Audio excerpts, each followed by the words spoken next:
बहनें ऐसी क्यों होती हैं? सुबह सुबह चाय की दुकान पर मेरा दोस्त मेरे पास आकर बैठ गया। उसने मुझे सलाम किया। उसकी आंखों में आंसू थे। मेरा हाथ पकड़कर रोते हुए बोला, फारिस, आज मैं खुद को बहुत छोटा महसूस कर रहा हूँ। मैं हैरान था। उसकी पीठ थपथपाई और कहा, अरे क्या हो गया शेर को? वो मुझसे नजरें नहीं मिला रहा था। फिर अचानक जोर जोर से रोने लगा। सारे लोग उसे देखने लगे। मैंने उसे चुप कराया। पागल हो गया है क्या? सब देख रहे हैं। वो मेरे सीने से लग गया और रोते हुए बोला, फारिस, बहनें ऐसी क्यों होती हैं? मैं सोच में पड़ गया।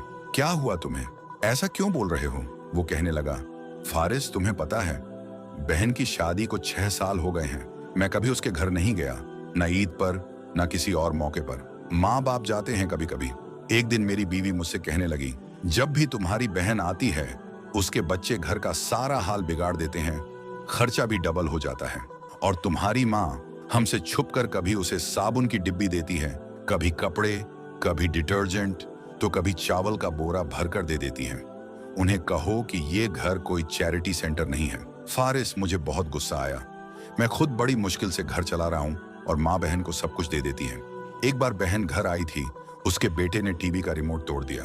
मैं माँ से गुस्से में बोला, माँ, बहन से कहो कि वो बस ईद पर ही आया करे, और ये जो आप चुपचाप चीजें देती है ना, वो सब बंद करें। माँ कुछ नहीं बोली, लेकिन बहन ने सब सुन लिया। वो चुप रही, कुछ नहीं कहा। शाम के 4 बजे थे। उसने अपने बच्चों को तैयार किया और बोली, भाई, मुझे बस स्टॉप तक छोड़ दो। मैंने औपचारिकता में कहा, रुक जाती कुछ दिन और। वो मुस्कुराई भी नहीं। छुट्टियां खत्म होने वाली हैं भाई।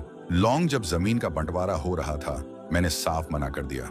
मैं अपनी जमीन में से बहन को हिस्सा नहीं दूंगा। वो सामने बैठी थी, फिर भी कुछ नहीं बोली। माँ ने कहा, बेटी का भी हक होता है। मैंने गुस्से में कहा, कुछ भी हो जाए, मैं नहीं दूंगा। मेरी बीवी ने भी उसे बुरा भला कहा। वो खामोश रही। फारिस, काफी वक्त से काम नहीं है। मेरे बड़े बेटे को टीबी हो गई है। इलाज के पैसे नहीं हैं। कर्ज भी ले रखा है। भूख की नौबत आ गई थी। मैं अकेले कमरे में बैठा था, शायद रो रहा था, कि तभी बहन आ गई। मैं गुस्से में बोला, अब ये भी आ गई मनहूस? बीवी बोली, कोई जरूरत नहीं है मांस या बिरयानी बनाने की इसके लिए। 1 घंटे बाद बहन मेरे पास आई। भाई, बहुत परेशान लग रहे हो। मैं चुप था। उसने मेरे सिर पर हाथ फेरा। मैं तेरी बड़ी बहन हूं। तू मेरी गोद में खेला है, अब मुझसे भी बड़ा लगने लगा है। वो पास आई, अपने पर्स से सोने के कंगन निकाले और मेरे हाथ में रख दिए। धीरे से बोली, पगले, यूं परेशान मत हुआ कर। तेरा भाई शहर गया था, बच्चे स्कूल में थे। मैंने सोचा तुझसे मिल लूं। ये कंगन बेच दे और अपने बेटे का इलाज करा। जा, अब नाई की दुकान पर जा और शेव करवा ले। शक्ल देख अपनी, क्या हाल बना लिया है। मैं चुप था, बस उसे देखता रहा। वो बोली, किसी को मत बताना इन कंगनों के बारे में, तुझे मेरी कसम है।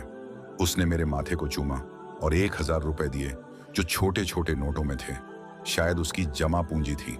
मेरी जेब में रखकर बोली, बच्चों को मांस ला देना, परेशान मत हुआ कर। तेरे भाई की तनख्वाह आएगी तो फिर आऊंगी। उसने जल्दी से मेरा सिर सहलाया।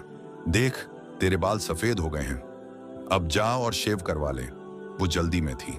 मैंने उसके पैरों की तरफ देखा। टूटी हुई चप्पल, पुराना दुपट्टा, जब भी आती थी वहीं पहन कर आती थी। फारिस, उस बहन की मोहब्बत में मैं मर गया। हम भाई कितने खुदगर्ज होते हैं, पल भर में बहनों को गैर बना देते हैं। लेकिन बहनें, वो भाई का एक आंसू भी नहीं देख सकती। वो हाथ में कंगन लिए जोर जोर से रो रहा था। मेरी आंखें भी भीग गईं। पता नहीं वो अपने घर में कितने गम सह रही होती हैं। कभी कुछ पल बैठकर बहनों से उनका हाल पूछ लिया करो। शायद उनके चेहरे पर कुछ देर के लिए ही सही एक सुकून आ जाए। बहनें माँ का ही रूप होती हैं।